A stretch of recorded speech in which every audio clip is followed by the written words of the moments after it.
Hey guys, karon nag-ayot ang printer no. Ang error ana yung printer kay paper jam siya or magdungan tanan ng iyang link, iyang lights kani dire. So karon ang problema niyan kay wala gyukab siya dayon masayod nga mga na jam mga paper o unsa ba. So nakita nato nga more piko ng iyang ko no.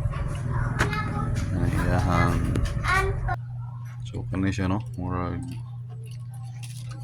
pilo na siya maayo ba gani. So muna siya gilisa no, flex cable. So okay na siya. So ato siyang i-try kung gana na ba siya. May photocopy ng kamot.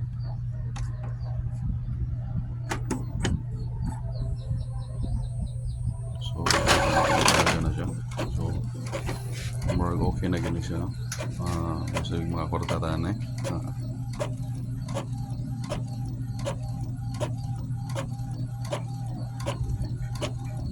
So basic na siya guys no. Dahil dili siya kinahanglan bungkago ng printer sa head lang dapat. So that's all guys. Thank you for watching.